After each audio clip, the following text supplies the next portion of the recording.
Nasa Bible ba na dapat pareho ng relihiyon? Wala naman, di ba? Bakit ang daming pareho ng relihiyon nagkahiwalay pa? Di ba dapat pareho? Laging siguro ito, parehong maniniwala sa God. Kay God. Ako. Yun ang kaniyang komento nasa Bible ba? Una, tandaan natin sa Juan 17:17, ang ating Panginoon Jesucristo mismo nagsabi, Sanctifica ius en veritate, sermo tuos veritas est. Yun ang panalangin ng Diyos, na tayo'y magiging isa. Tulad na siya at ang Ama ay iisa. And one of the common dogmas outside the Catholic Church is the dogma of indifferentism. Indifferentism is the notion that all religions are equally true. Mali po yan. Because different religions contradict one another, and contradictions can never be equally true.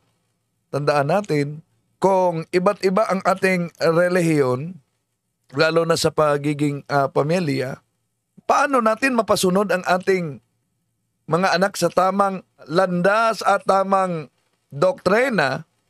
Dahil, halimbawa, sa Iglesia ni Cristo, natatag ni Felix Manalo, hindi tatanggap na ang ating Panginoon Jesucristo ay Diyos.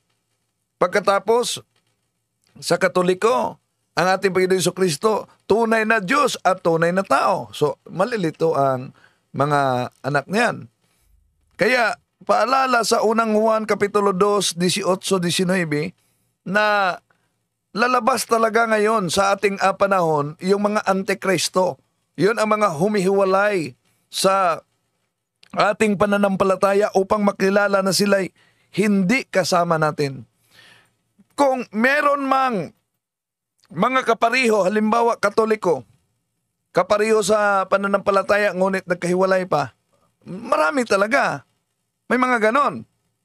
Pero, kasalanan ba yan ng simbahan na nagkahiwalay sila? May pagkukulang sila na hindi isinabuhay ang aral ng simbahang Katoliko. Kung maalala ninyo, yung aklat na Katoliko na palaging ginagamit ng Iglesia ni Cristo, ang pamagat pananampalataya ng ating mga ninuno ni James Cardinal Gibbon sa page 30. Palagi nila niyang ginagamit. Dahil ang nakasulat, nalulungkot kaming ipagtapat na ang kabulukan sa moral ay malimit na nasusumpungan sa sinapupunan nito mga nagsasabing sila'y Katoliko.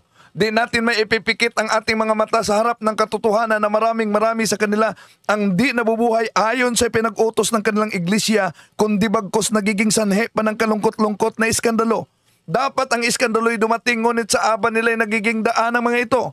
Tinatanggap ko rin ang mga kasalanan ng mga Katoliko'y lalong karimarimarim sa mata ng Diyos kaysa mga kasalanan ng mga nahiwalay na kapatid, sapagkat maraming grasya ang sinasayang nila. So ito na aklat, palaging ginagamit yan sa Iglesia ni Cristo.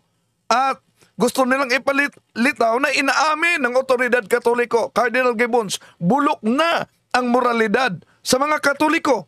Pero kung tingnan nating mabuti ang naturang aklat, nalulungkot akong ipagtapat na ang kabulukan sa moral ay malimit na nasusumpungan sa sinapupunan nitong mga nagsasabing sila'y Katoliko.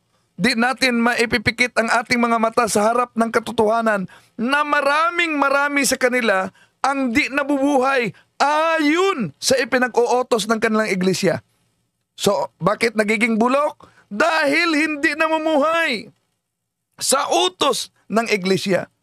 Kung meron mang mga miyembro ng Katoliko na nagiging bulok na ang moralidad, makasalanan, hindi dahil sila'y Katoliko. Dahil hindi sila sumusunod sa aral ng Katoliko. Pero tandaan natin, ang kasaysayan ay nagpatunay na dami ng mga makasalanan sumusunod sa aral ng simbahang Katoliko at ito'y naghatid sa kanila ng kabanalan.